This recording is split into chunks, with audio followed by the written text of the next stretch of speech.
Welcome to the Pandemonium Witches podcast, where the ADHD has a touch of autism, where true crime is as scary as the haunting and the unsolved cases, but the hosts never stay on topic for long. I'm Kat. I'm Rachel. I'm Em. And I'm Meg. Keep your arms, legs, and other extremities in the vehicle at all times, and enjoy the show. Oh, hello. Oh, yeah. That's the clock Mom had to have. Oh, a grandfather clock. Yeah. What the fuck, man? She's already got one. No, that is the one that she had, or that she bought. Acquired. Yeah, we'll go with acquired. Acquired. She just stole. She walked out of Best Buy with a grandfather clock. No, she got it secondhand. I know, I'm just saying, how preposterous would that be if she was trying to carry out? Oh, don't mind me. Just nonchalantly just wheeling it out. Do you know about that guy in the UK that tried to steal the paper-thin TVs? On the camera, you can't see that he's trying to steal the TV, but as he walks out the door, you see this giant. Yeah. Well, he did his research. Because then he turned. He did his research on it to where he knew exactly where all the cameras were to be able to just line it up with the camera to where they wouldn't see it. Oh. Until he turned at the last second to walking out the store. And you turn and you just see the whole length of it. You're just like, wait a second. So, good morning. Guten Tag. Good morning. Good morning. We have my husband Josh. I finally got Big Egg. We're playing Monopoly while we're setting everything up.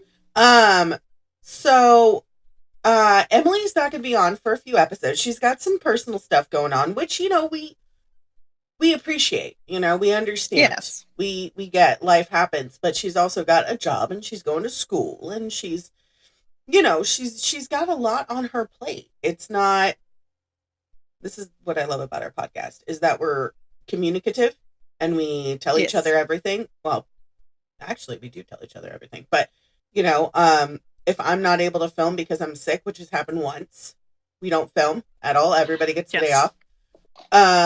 You got sick. You couldn't come in. Exactly. Emily's got stuff going on, and that's life. So we're having my husband sit in today because who doesn't love his antics? I sure as fuck do. They're hilarious. So there we go. I have nothing prepared for today because we had the yard sale. And we decided to paint.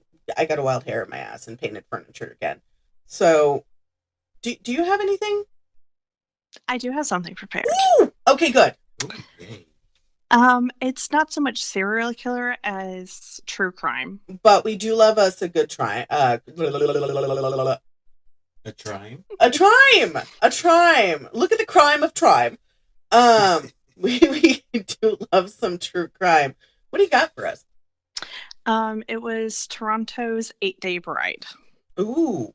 Okay, I did tell you I wanted to discuss Canada. Yes. Okay. So her name was Christina Cecilia Mocon, and that was her maiden name. And then her married name was Kettlewell. Kettlewell. Yes. All right.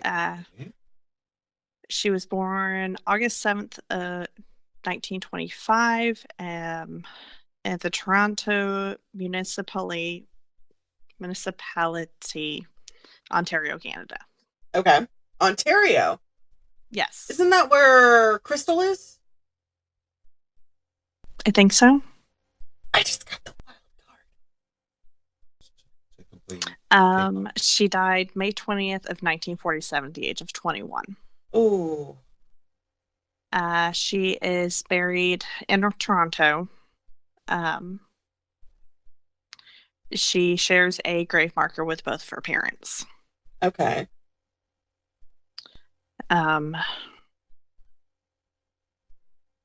So I couldn't find much about her. Like, I could only find like 2 like articles about her. Okay. Like, I couldn't find any backstory, nothing. Nothing pertaining to her, like no history? No back history. Okay. Interesting. One of my articles, I actually had to use Find a Grave to actually get information about her. It does happen. Rachel and I listen to a lot of true crime podcasts, you know, just to pass time, as it were. It does happen where there aren't a lot of that one story I did. I couldn't find any history. Yeah. The French Angel of Death. No history on her previous life prior to. It's like they didn't exist before they died. Right. Oh, okay. And they committed the crimes. Right. I found out that she was a straight A student, that she did well, but there were no arrests, nothing. And it happens sometimes where I'm sorry to interrupt, but no, it's fine. It happens sometimes where there's nothing of record. So this is one of those cases, like before Scott Peterson did what he did. Everybody knows about the Peterson case, and if you don't, we are covering it later because I did live in the area, and we're definitely discussing that. That is one of the cases where it fucked up a lot of people, but there was no history on him prior to that. He was a good man. He did his job. He was great at his job. He flew under the radar, right? Basically. Okay. So, low-hanging fruit, as it were. He was a malicious man, but there's nothing to condone that maliciousness. So anyways, you were saying something. Okay, back to Christina. Yeah. Okay, so on the evening of May 20th, 1947, her body was found 150 feet from her honeymoon cottage in just 9 inches of water on the banks of a river in Severn Falls, Ontario. So she was found right outside on her honeymoon. Woo! Which is why she got titled the 8-Day Bride. Okay. She lived in Mimico, Ontario, and worked at a bank where she was described as a capable employee. On May 12th, 1947, Christina eloped with John Ray Kettlewell, a 26-year-old war veteran, better known as Jack, after knowing each other for 3 years. So they knew each other for 3 years.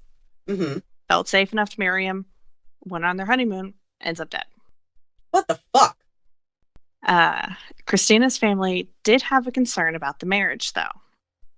Ronald Barrie, a 28-year-old immigrant from Italy, was Jack's best friend and a professional ballroom dancer. Oh.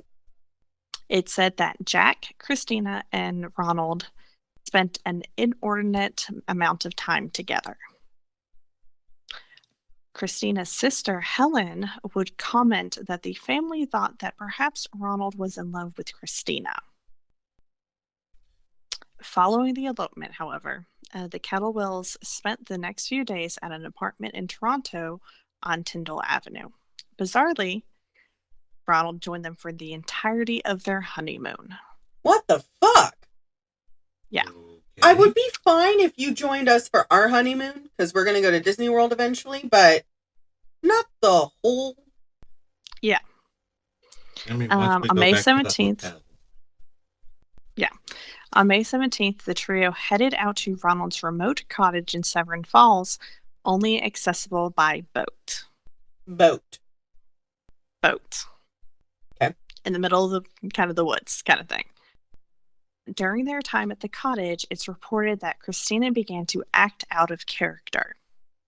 She would go into crying fits, while at other times seemed completely dazed.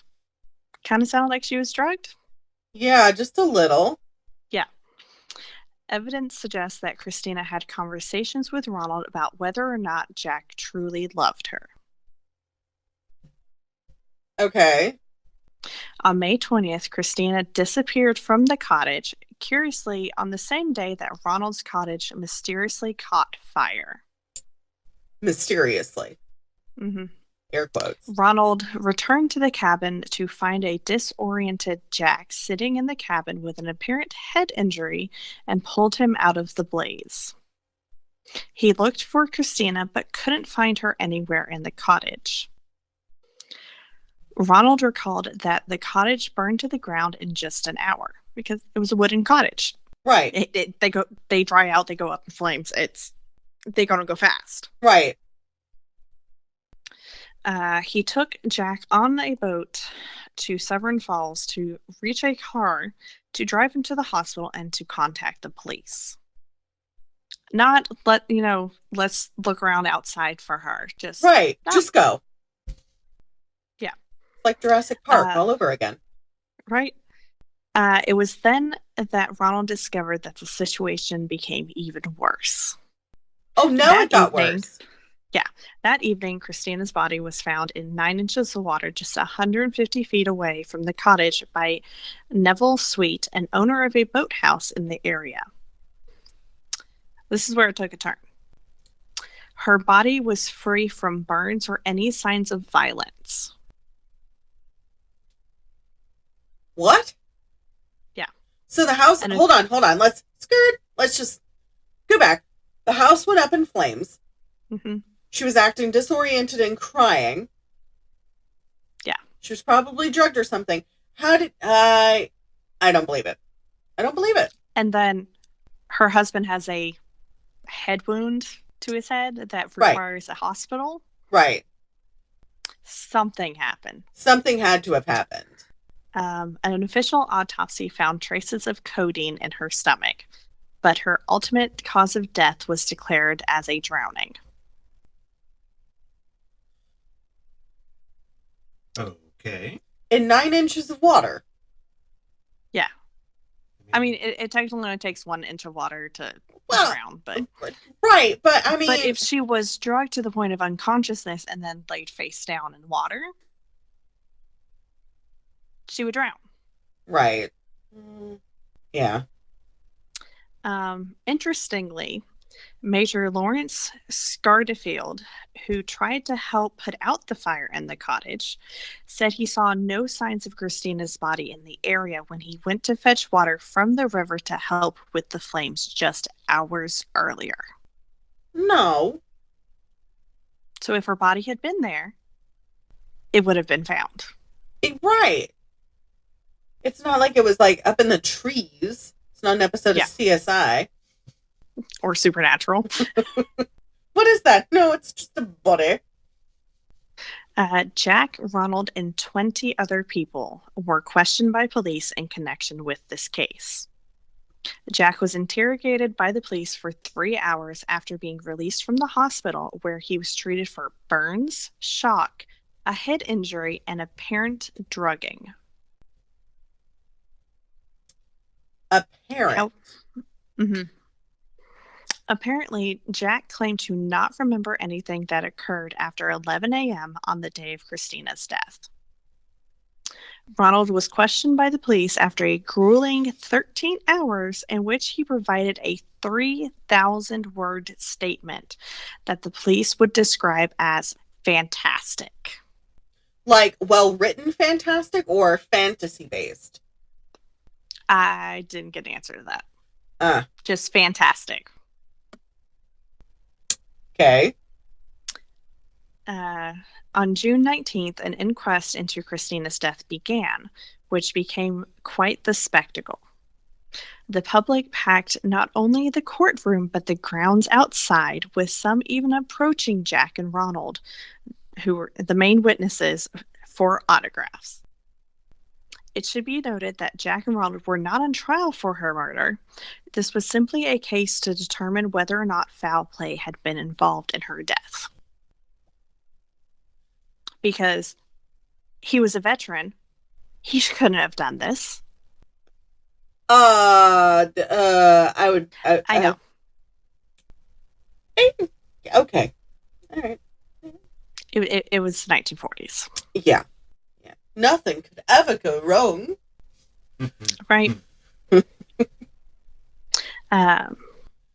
While the highly sensationalized its investigation uncovered many interesting bits of information, the jury of the inquest ultimately could not agree on whether her death was the result of foul play or not, stating, due to the fact that the post mortem examination disclosed codeine in the stomach of the deceased, and due to the suspicious fact that she was found drowned, this jury is unable to decide on the evidence whether or not foul means were employed in her death.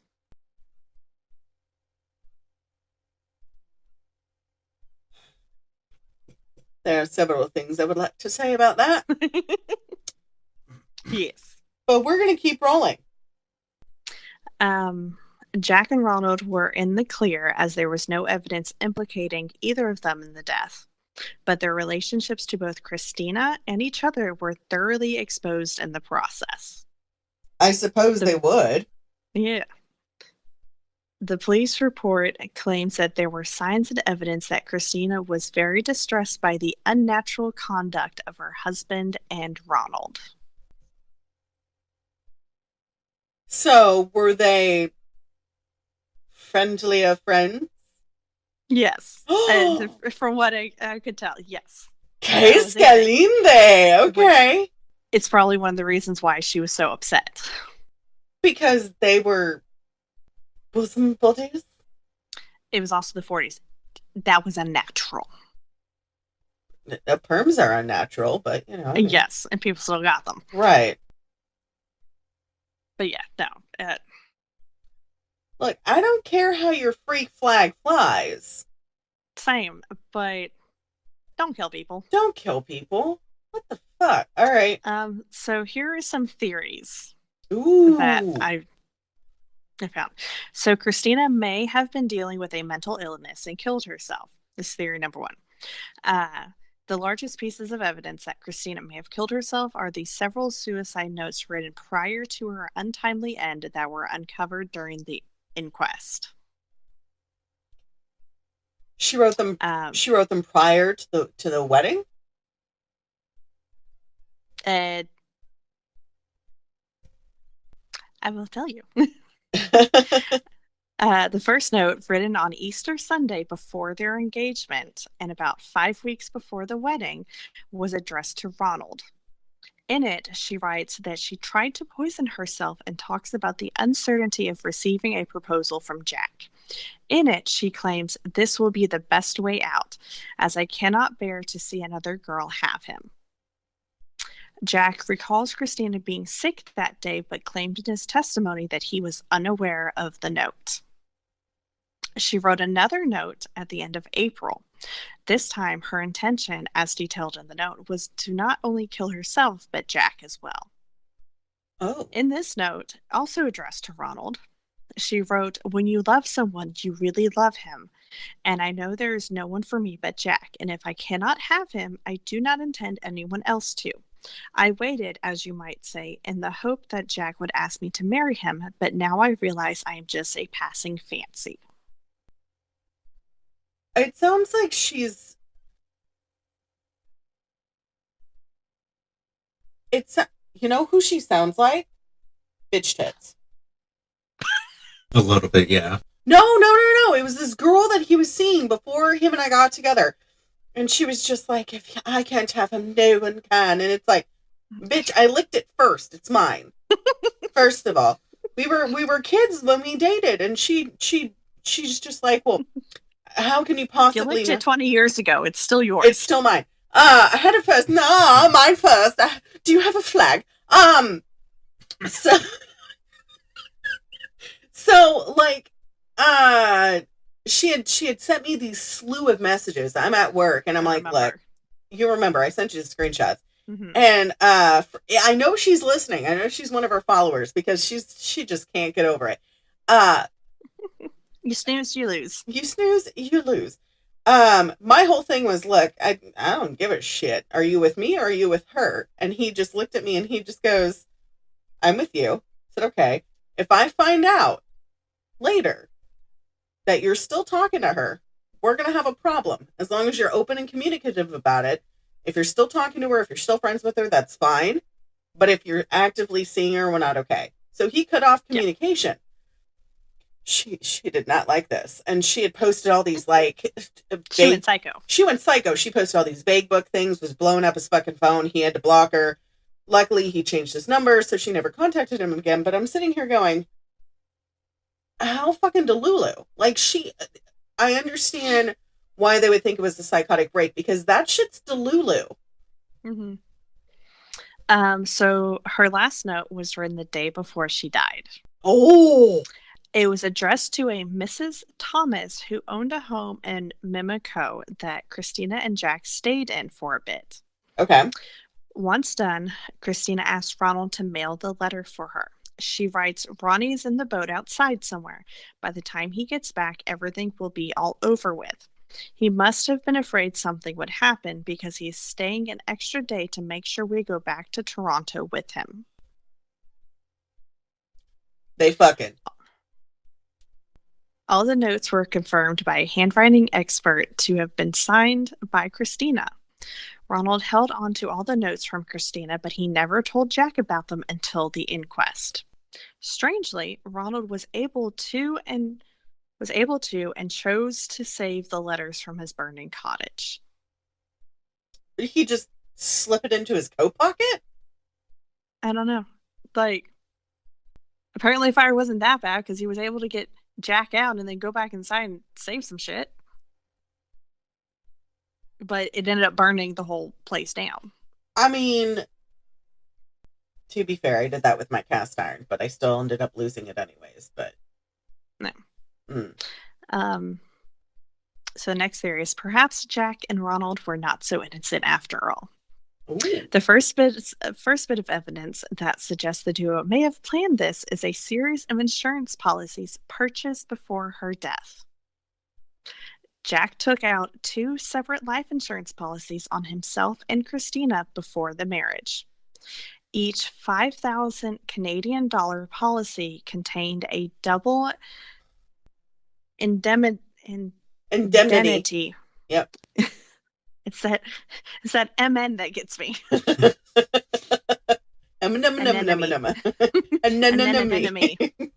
Pretty much. So a double clause, which would allow the beneficiary to collect twice the amount if the cause of death was accidental, a sum worth of around $200,000 today. Like, it's a tidy sum. Oh, yeah. Strangely, Ronald was the beneficiary listed on both policies. Ronald. Ronnie, what you be doing? Ronald had also taken out a 5,000 Canadian dollar insurance policy on his cottage that would later mysteriously burn down and named Jack as the beneficiary. Allegedly. It should be noted that Ronald had failed careers in both construction and insurance. Additionally, the inquest revealed that Jack had given his war gratuity, a payment to Canadian servicemen, when discharged to Ronald, and that Jack had removed all of his family from his will for reasons unknown. Hold on. Interesting.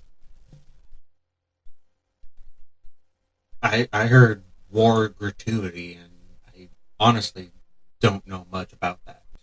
Well, in Canada, it's different. Like when you... He also served in World War II, so... Right. Yeah. When you leave the military in Canada, it's like a DD-214. You get a severance.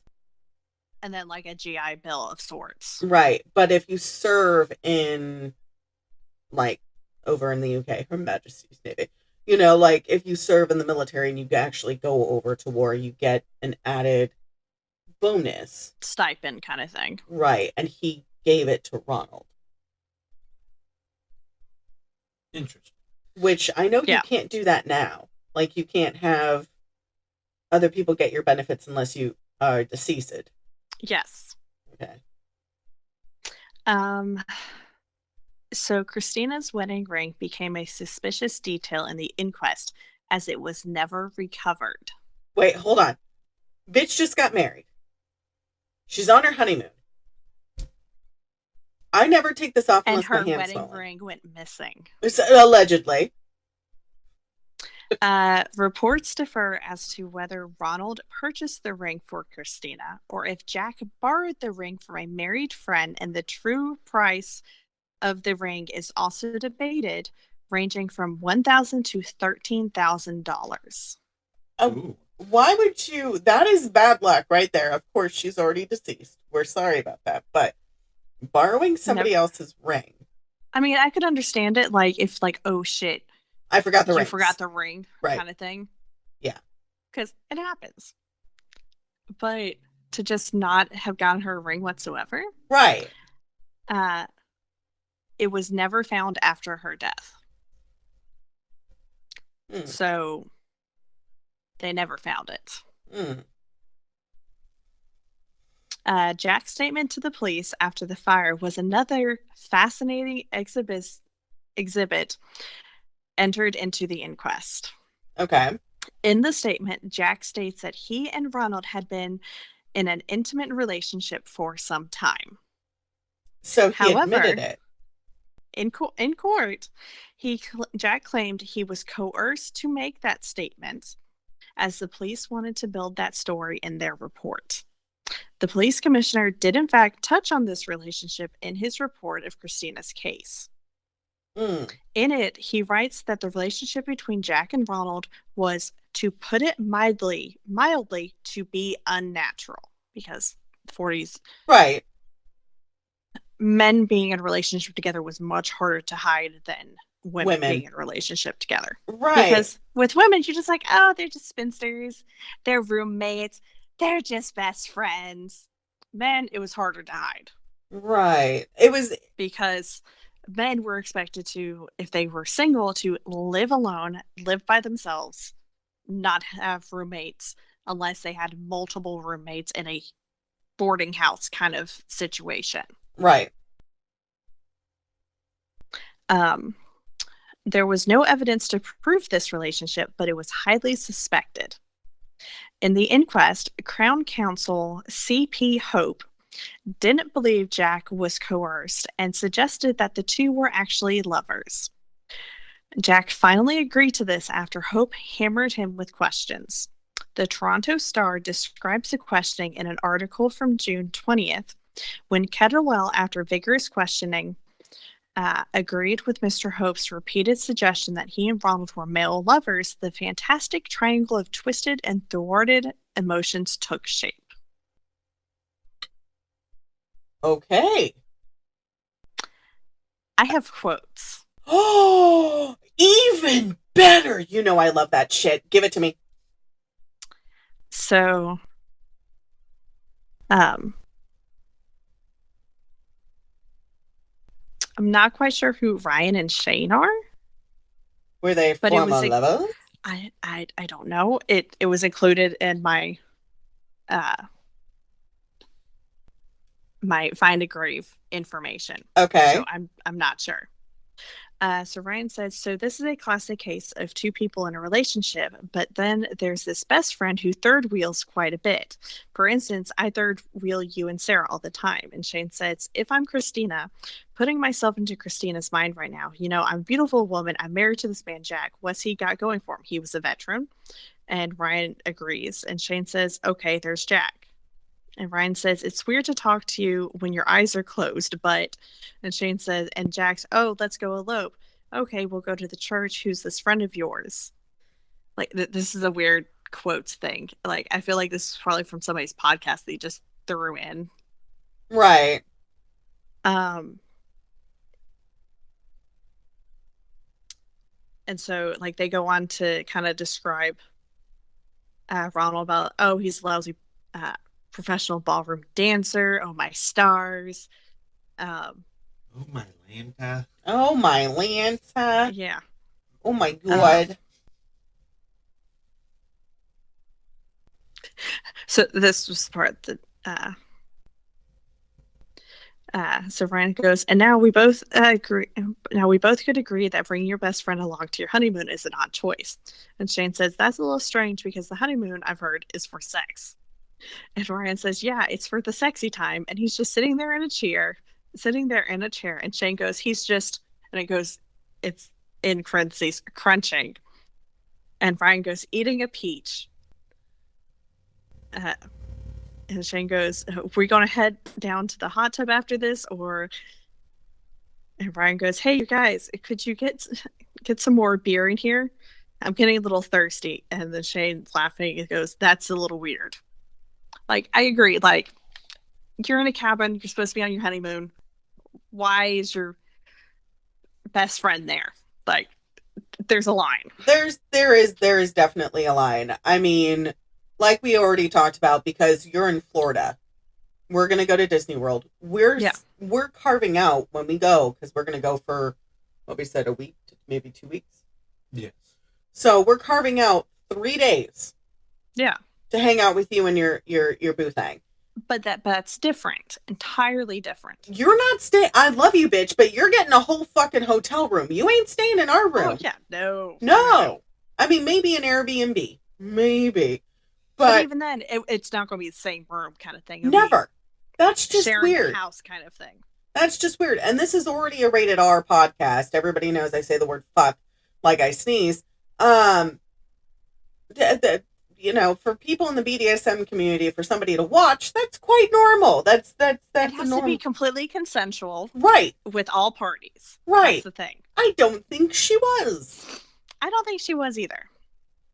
Back to the story. So then, this is from the star.com, and it's titled "What Happened to Toronto's 8-Day Bride." Okay.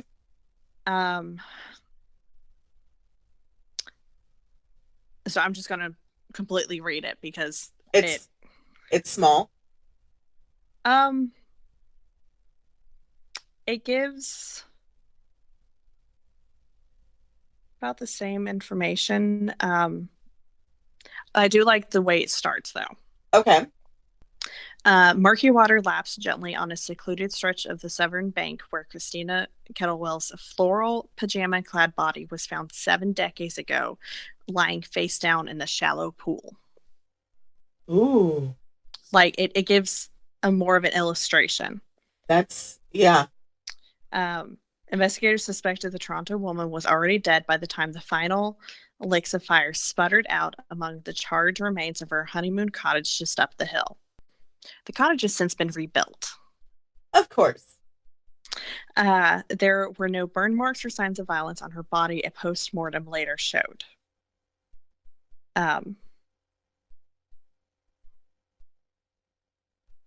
Now, 70 years later, the death of Toronto's 8-Day Bride is an echo in the Severn Falls folklore and a suppressed memory for the living Kettlewell family members who almost never knew she existed. Because Jack got remarried and had a family. Okay. Bitch got married. His family didn't know nothing about her. And then got remarried? Yeah. Okay. Is this one alive? Is she alive? Yes. Okay. What the? All right. Well, probably not now anymore, because, you know. Yeah. But yeah, no, they had a happy, they had Barrie, they had kids. So Richard Kettlewell, Jack's son, said it was like a door opening into another world. I often wondered why is this top secret? Right. His dad remarried 3 years after the death, starting a family in the same home he once shared with Christina. Jack later moved his family to the home across the street where his son Richard still lives with his wife Sharon. I call it our JFK, the unsolved mystery. What really happened, Sharon said.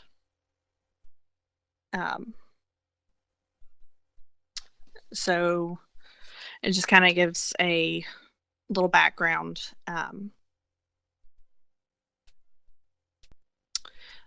Basically, you know, the mystery began with the elopement, which came after a suspicious 2-week disappearance from her family home. Okay. Her father was a Polish immigrant who initially imposed opposed the marriage because Jack was not a Roman Catholic. They tend to stick within their own circle. However, Jack converted. But the next issue was Christina's family couldn't understand the looming presence of Ronald Barrie in Jack's life. I don't get it either, but yeah.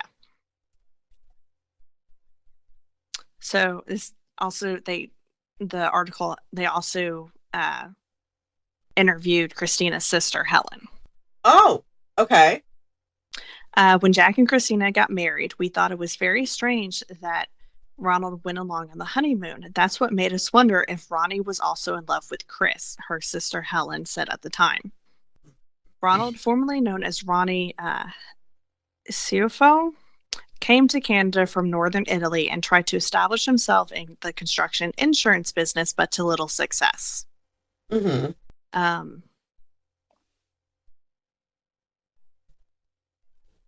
The couple first spent the first few days of their honeymoon in an apartment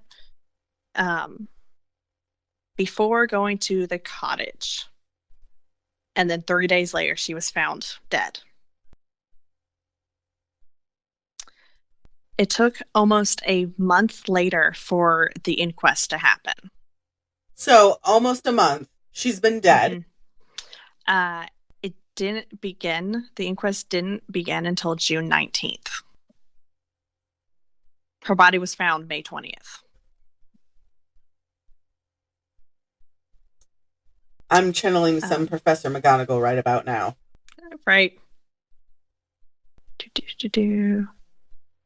All the same shit I read.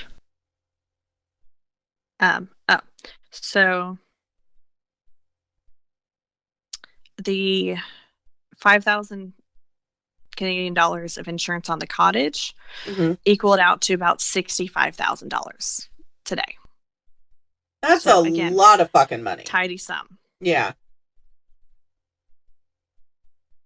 So the ring that was used to, I guess, be proposed to, that was also borrowed, was worth about $13,000 in today's currency. Wow. Mm-hmm.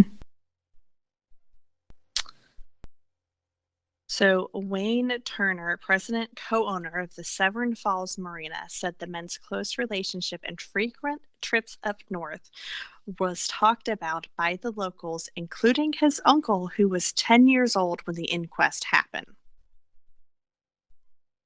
Nobody in the family could figure out why the guy would want to get married, Wayne Turner said. And then goes, and Ronald was instrumental in helping the couple elope. The inquest heard, could it be that he was also the keeper of Christina's dark secret? And then it goes to talk about the suicidal notes. Mm-hmm.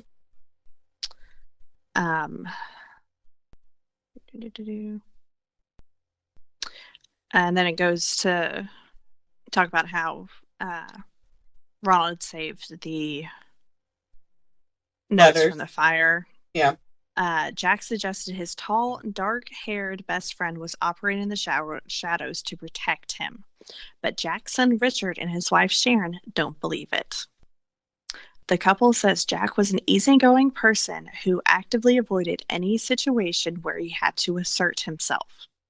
This meant always going with the flow, avoiding confrontation, never returning items he bought from the store even if they were defective, and leaving things like unevenly spaced tiles just as they were despite his second wife's protests. With his quiet and reserved personality, Richard and Sharon think the senior Kettlewell, who passed away in 1998, could have been strung along on a grand scheme. I think this Ronald guy sort of manipulated my dad, just dominated him, Richard said. What they don't understand to this day is why Jack never told them. Sharon, an amateur archivist with a passion for family history, was scrolling through microfilm of a local newspaper called The Advertiser at Richview Library one day in 1992. That's when she saw it. In the library, when somebody finds something, you'll hear all of a sudden somebody go, "Oh," she said, and slamming her hands on the table. The couple never brought it up to the senior Kettlewell, whose health was in a steady decline. His second wife, whom he separated in 1969 but never officially divorced, passed away last August. So, they had a marriage, they had kids, or at least one child, and they went their own ways. Right, and there was nothing ever mentioned of... No. Okay. Ronald disappeared to New York in 1956, leaving behind a Pekingese dog named Ling for Jack's then two-year-old son, Richard. Said the family never heard from him again. A coroner determined the official cause of Christina's death as drowning. There were traces of codeine found in her stomach. Because of this and the suspicious fact that she was found drowned in 9 inches of water, the jury delivered an open verdict in the case, unable to determine whether or not foul play happened. Right. Not 200 meters up the hill from where she was found, a red-roofed cottage is now perched in a half-halo of trees, replacing the structure that had burned to the ground on the bride's short-lived honeymoon. The exposed brick base of the original cottage appears to have been preserved in the remodeling. I probably wouldn't have done that, but that's just me. That's how you get haunted. I remember when I was a kid, there was a stone chimney that stayed up there, the marina owner said.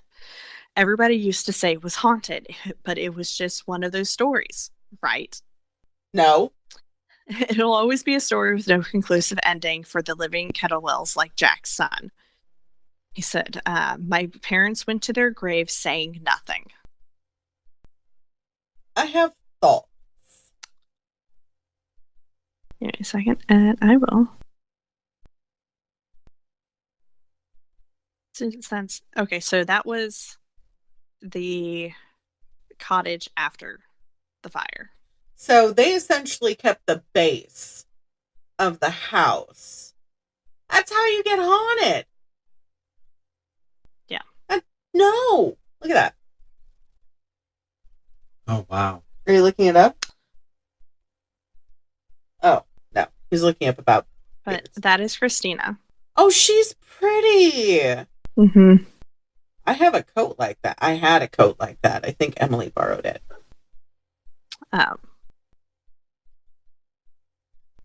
This photo was taken shortly after their engagement. Okay. So this next photo, the one that's looking down signing his name, that's Jack. And then the one in the back is Ronald. Oh, no, they be fucking. They definitely be fucking. Like, that one woman that's just staring at the camera. I know, right? That like, was like, okay. You cut me.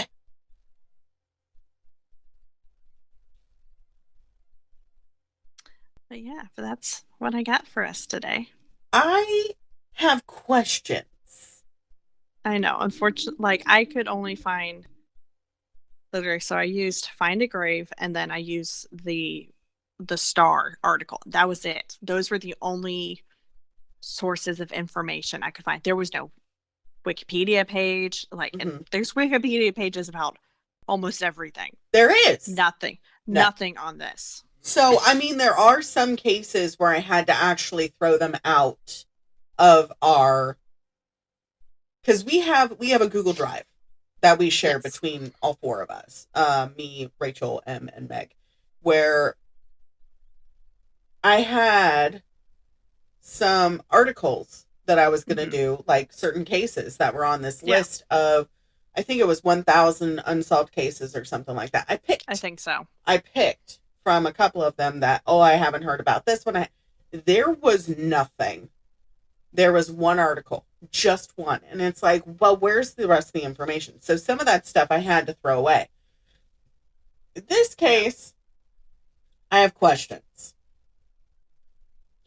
If so she, many unanswered questions. right, if she had, here's the thing, if she had codeine in her system, as somebody who is medical, you know, I have bounds of medical knowledge. Even I don't like making doctor's appointments because I was like, I can self-diagnose. This asshole made me promise to go to urgent care if my pain continued. Guess what? My pain, like, not even magically disappeared. No, not even magically. I think it was gas. I'm pretty sure it was gas. Magically disappeared. Stop looking at me like that. But even your pain was like, I don't want to go to the doctor either. I'll take myself out. Right. Like, it's one of those things I where will see myself out the door. I think so. Absolutely. But when you take codeine, so as somebody who is an addict and somebody who was a medical professional, you have to, my doctors knew my position and they knew how long I had been sober. So I was not allowed a code to the medication distribution center. If I needed medication, I would have to be walked to the medication center and then I was given a temporary code. So it wasn't even anything that I could do by myself, right? To get codeine, you have to get a prescription. Mm-hmm. It's not over the counter. It's not like Midol or Tylenol or ibuprofen or, you know, any of those fun. I mean, then they probably just had to go to like a pharmacist because it was the 40s. It's true. They used to give cocaine to babies. So it used to be in Coca-Cola. This is true. By the way, that's also on our list of requests is to delve into the sordid history of Coke. And I was like, but Bailey Syrian really did that? And I am not friends with cocaine. So, you know. Not anymore. Not anymore. No, only once. Still not friends anymore. We're not friends anymore. No. I have plenty of friends that are still friends with cocaine. Am I friends with them? No. But besides the point.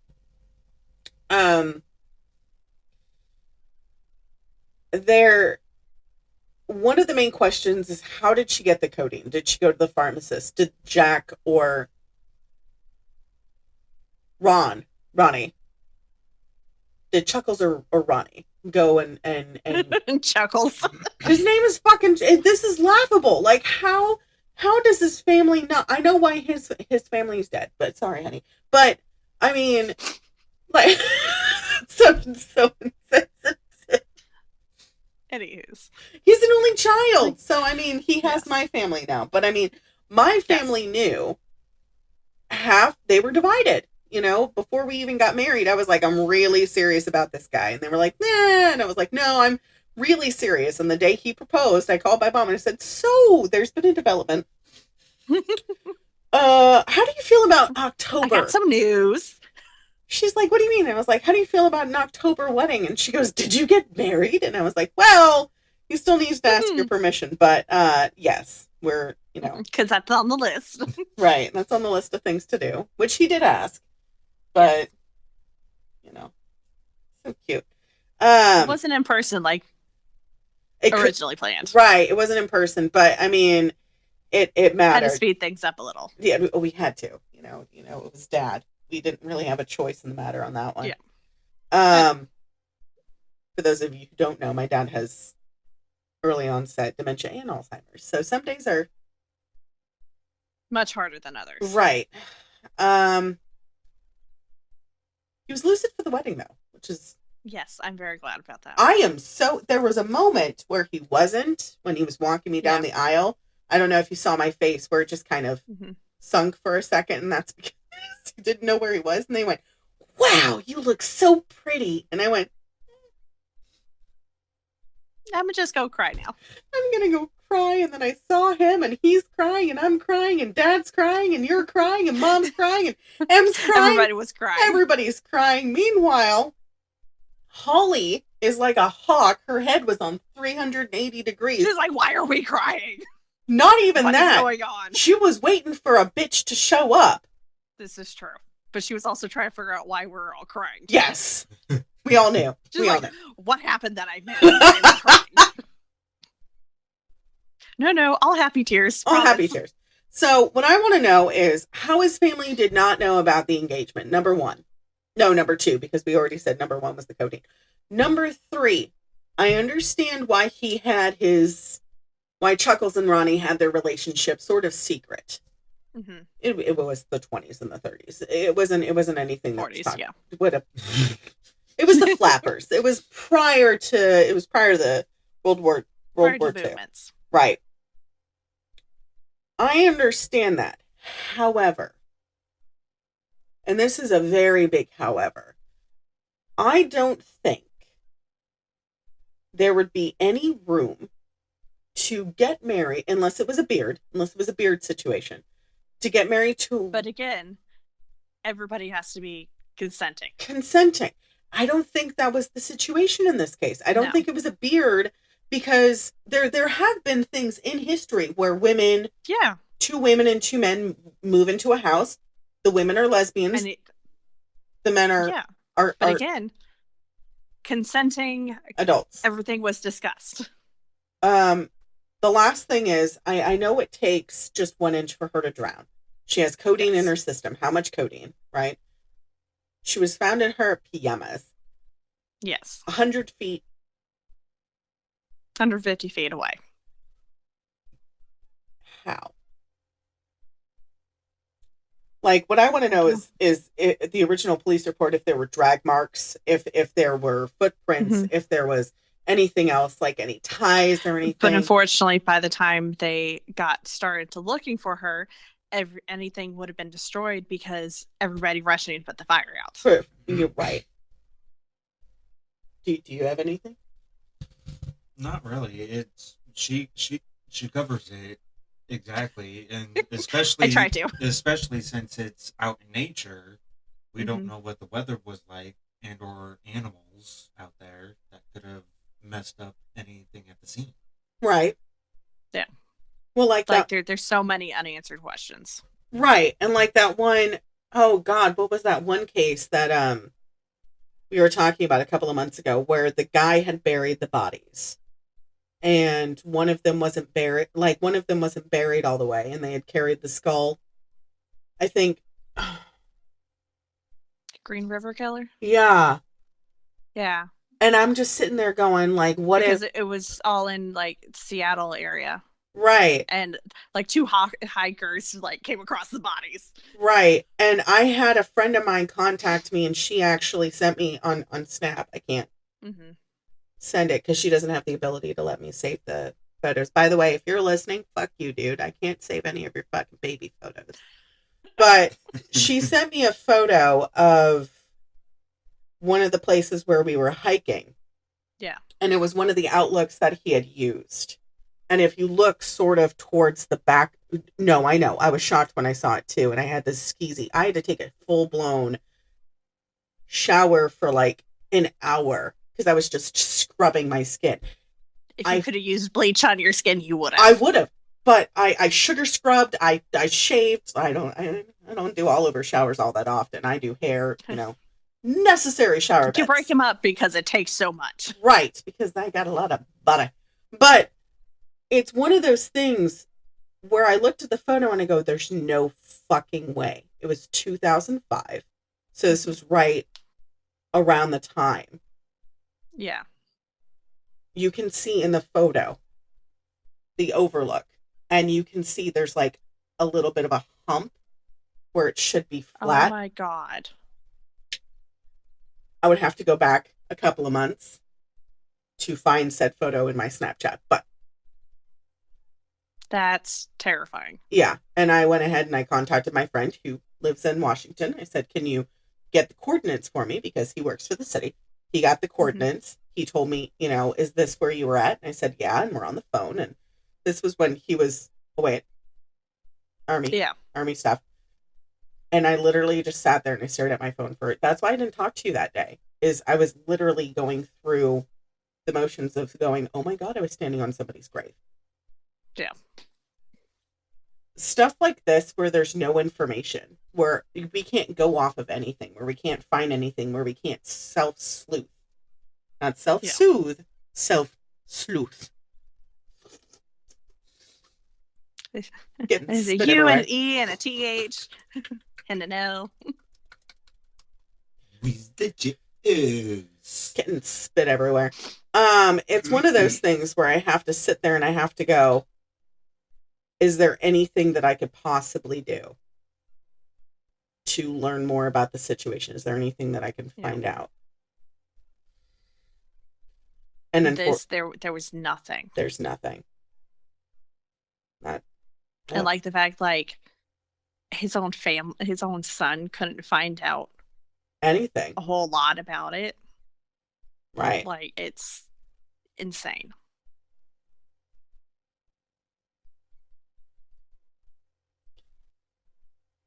I don't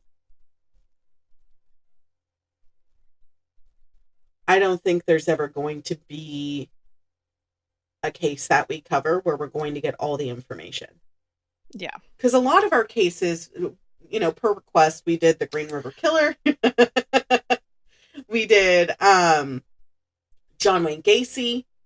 We did Jeffrey Dahmer, People Dahmer. We've done requests. Most of our stories are things that we've never heard of, right? Yeah. Like, since it's the end of the podcast, I can actually tell you guys what I want to do for next episode, because Rachel doesn't even know anything about this one. Sweet. Surprises. Not usually, but in this kind of surprise, yes. So I have all of my stuff separated into Read on Air and stuff completed. That one's already done. I don't know why it's still in here. But there's this murder called the Chicken Coop Murders. Does it have anything to do with chicken feet? No. It has to do with chicken coops. But there was a movie. As long as it doesn't involve chicken feet. I can't stand chicken feet. They're so freaky. I know. Frog's legs for me are creepy. They're delicious. Hey. But there was They're just weird looking. Right. There was a movie based off of this that Angelina Jolie did. Let me find it. The Changeling. Okay. So that movie is the Core Center. We're going to do that for next episode. If you guys want to go ahead and read up on it, go ahead. But I was doing research on it. I couldn't find a lot. And so I ended up watching The Changeling because they did say it was based off of this boy that was linked to the actual murders itself.